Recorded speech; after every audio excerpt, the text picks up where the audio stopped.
hope everyone is well. About 4 months ago now I posted my me-made summer wardrobe video, and I essentially just posted it as a lookbook. That was pretty much all I was confident enough to do at the time because I'd only been sewing since April. However, since then I have had quite a lot of comments and messages asking me about the process of either particular items or everything in general. So in this video I'm going to kind of roughly, as well as I can, explain through every item in my me-made wardrobe, and hopefully that will be of help. Just a disclaimer, like I said, I only started sewing a year ago. I'm self-taught. I sometimes use tutorials, but I also sometimes just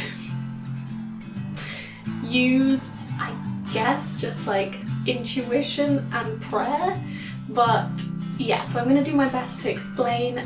If I have done anything particularly wrong, please don't come for me, but please feel free to correct me in the comments. But yeah, I'm going to do my best. My sewing process in general is quite chaotic. I basically endure panic and confusion for a number of hours, and then I have a garment at the end, so which is why I don't know how well I'm going to be able to explain these today, but I will do my absolute best. I will also make sure to tag any tutorials I mention, any kind of pattern pieces I mention, and any fabrics that I mention that can still be purchased. Before I get into the bulk of the video, please don't forget to like and subscribe. I always really appreciate it. Thank you so much to everyone who already has. Here is my me-made wardrobe broken down. The first piece is actually the first thing I ever made, other than scrunchies when I first got my sewing machine last April, and it is this waistcoat blouse. I absolutely love it. I'm so proud of that being my first piece. It was a complete stroke of luck. I used an old IKEA pillowcase, and I didn't use a pattern, I didn't use a tutorial. I'm so sorry that this is the least helpful one starting with, but I basically measured my body, drew out this back piece and the two front pieces, and then I cut all of those pieces out twice so I can make a lining in the reverse of the material, and then I just used some buttons from an old shirt. But yeah, so that's kind of roughly how I made this one. I'm sorry I can't be of more help with that one, but it's just, I just fluked it basically. But I'm sure there's some kind of waistcoat vest tutorial out there that would be of great help if you don't want to use this horrible explanation of what I did. But yeah, this is my first ever piece and I'm super proud of it.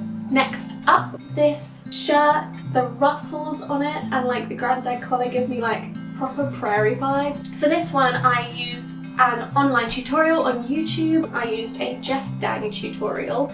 I used Jess Dang quite a lot when I first started sewing because I found her tutorials really helpful, really easy, really well explained, and just achievable and attainable, so those were really good tutorials for me as a beginner sewer. This is one of her tutorials, and it just took an old men's shirt and transformed it into this little ruffle number. So yeah, I'll make sure to tag that tutorial down below in case you guys want to give it a go as well. Next up is another Jess Dang piece, and it is this pair of navy overalls, which I love. Again, this was just one of her tutorials which I followed pretty much dot to dot.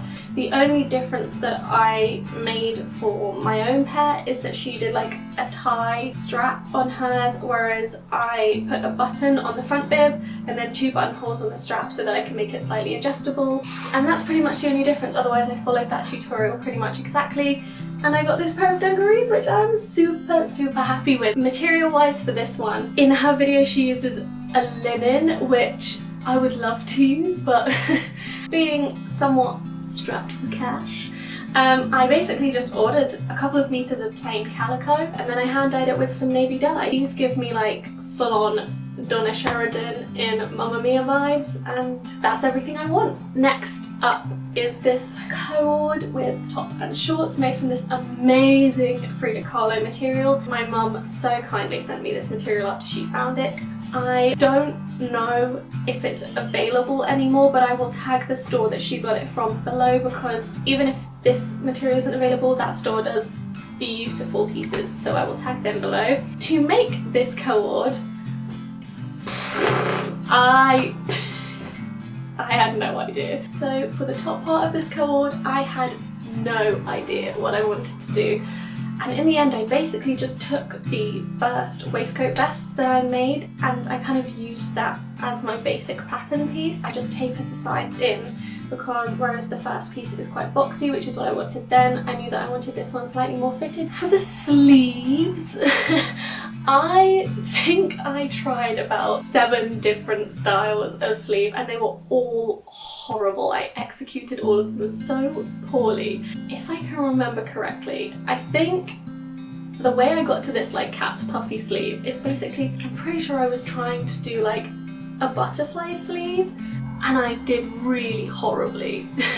And this was like a really far on attempt of a sleeve as well and I was getting really fed up. And I think I just hemmed it with this bias binding that I made myself that I put on the bottom as well out of some of the leftover calico from the previous overalls, and I threaded some elastic through and then it kind of made this capped puffy sleeve. And I think I was just like, yeah, I don't hate that. I hope that's helpful. I know it's not helpful. I'm so sorry. And for the shorts, I just used actually another Jestang tutorial, but this time it was for a playsuit where I just took the bottom half of the tutorial, so the shorts part of the playsuit, and used it for my own. The main difference with that tutorial and these shorts are that I added some belt loops just so that I could use a belt, and I added some pockets using a Rosary Apparel free pocket pattern, which I will tag. The Jestang tutorial, the shorts are so nice and so simple, which is why I was drawn to it. They're only in 2 pieces rather than 2 front pieces and 2 back pieces, but I knew I'd wanted pockets, so I'm pretty sure I went around this like the long way, but I drafted my 2 pattern pieces for the shorts. I attached the front and back and then I cut down the side seams to insert the pockets, so I'm pretty sure I did it the hard way, but it made sense in my head at the time and I have no regrets. Next up is this little summer kind of lightweight kimono style dressing gown. I actually made one for a friend who was like, can you make this for me? And I was like, I can try. And I made it and it was really nice and I was like, I want one. I made it out of some bedding. It was some of that like bedding that's reversible. And the way I made this was I already have this lightweight summer dressing gown that's just white and waffled. So I basically used that as a kind of guide. I made the back panels and the 2 front panels slightly wider so I could get a little bit more movement. I made it slightly shorter and I also made the sleeves rather than like a rectangular sleeve, I made them more of like a tapered out kind of bell sleeve. I just made the cord by sewing a long rectangle in half, flipping it out the right way and hemming both ends. And then I obviously hemmed the sleeves around the body and the pockets with this contrasting material, and I added this belt loop just by sewing it into the side seams so that I had something for the cord to sit in. But I'm sure there are like 101 like kimono lightweight dressing gown patterns out there, but I just personally used something that I already had, used that as a basic guide for how to draft my own pattern. Next up is a second summer cord that I made, and it is this little halter neck shorts cord. I actually saw my friend wearing something like this and I was really sold on it, and I was like, hey, I want one like that. So I was like, I'll just try and make it. This is again made out of some bedding that my boyfriend's mum really kindly sent me to use as material. It's like really nice cotton bedding. This is probably the most comfortable summer cord I have. I just made these shorts, again the same way that I made the shorts in my Frida Kahlo cord from the Jestang tutorial. This time I didn't add pockets, it was my intention to, but I just measured completely incorrectly. Like, I don't even know what I did, but I really fluffed it up the first time.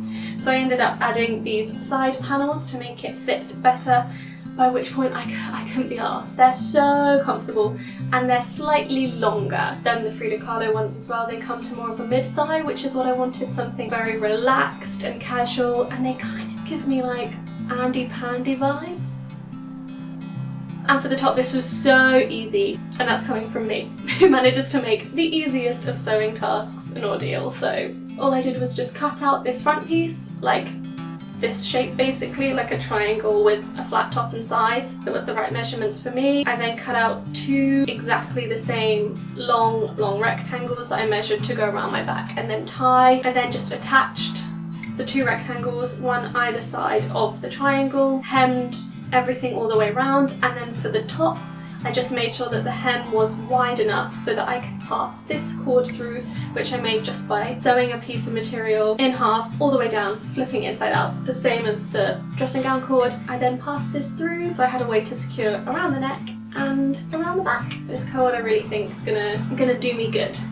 Next up is, oh, this was my Everest. I knew that I wanted to make essentially my ultimate dress, this like cottagecore maxi dress that flowed and that I could frolic in, and I found this material, this kind of sheer cream rosy print with flocked dots, Swiss dots, flocked, I don't know what it's called, but this thing, I will try and find it, but it was a while ago. I got a couple of meters of that. It's honestly perfect. I tried it without a tutorial initially, and that went horribly wrong. So I had to backtrack, and I used a cool Urpa tutorial, which I will tag below, for this midi summer dress that I loved the look of, and I essentially took that and then I made the dress longer, so I made the final tier longer so that it was maxi. And then the other adjustment I just made for myself is that, so it's just one rectangular piece from the top here to the first tier, with the elastic cinching the bust and the waist in the tutorial, but I wanted it slightly more flowy. I actually ended up cutting down the sides of that first piece and inserting some triangular pieces either side just to give it slightly more of a flow, so that when I added the tiers it had more of a kind of movement to it. I will tag the tutorial below so that you guys can have a go if you want to. I also, just because the material is slightly sheer, I made a basic AF slip, literally 2 rectangles sewn together with some straps, and I just put a little slit in it as well so that I had some space for movement, but I just made that to go underneath because it was slightly sheer and I had loads of material left. So much, in fact, that my scrunchies are made out of it, and so is the next piece. I also made this cute summer top, which looks so tiny on screen, but it's just because it's not on a body and it's got a lot of stretch, so don't worry, but it does look like I made this for a toddler. But yeah, I just made this little summer top, which is basically using exactly the same method for the top of the dress. I just basically hemmed it after the waist elastic rather than continuing it into the dress. And I made the sleeves slightly shorter, so I just used my dress and adjusted it to make a top. This is super cute. I can't wait to wear it more once the weather gets better, like under dungarees with jeans. Yeah, it's a good one. Two more left. The penultimate dress, this kind of plaid dress. This was made from some bedding. Again, it's pretty much all bedding. This was made from some bedding that my friend sent me. And to see how I made this, all you have to do is find my tutorial for it. I did a thrift flip. It was one of my very early videos. I will link it below, and I will also link it in this thingy that comes across the screen at the top as well. Just follow my thrift flip tutorial video then to make something like this. It was again pretty easy, using very similar techniques to the last 2 items. Give it a go yourself if you want, only if you want. And finally, my final piece of bedding, which came from my grandma. This midi, again kind of cottagecore vibes inspired dress. It has these massive sleeves. Now initially it was just like a boob tube midi dress. I literally sewed 2 rectangles together that came to where I wanted it to in terms of length, and the main reason I did this is because I wanted to try shirring. I wanted to try shirring. We're gonna go with shirring. So I got myself like the elastic thread and I tried shirring on the kind of bodice section. I then added a little slit just to give it a little bit of movement, and I also wanted to cinch it, so I put these tiny little belt loops in and another cord. And then I realised that it was missing something. And if you want to know one thing about me, is that I love a sleeve. So I basically made these giant mamas. So I did like the normal kind of drafted sleeve pattern I normally do, that's like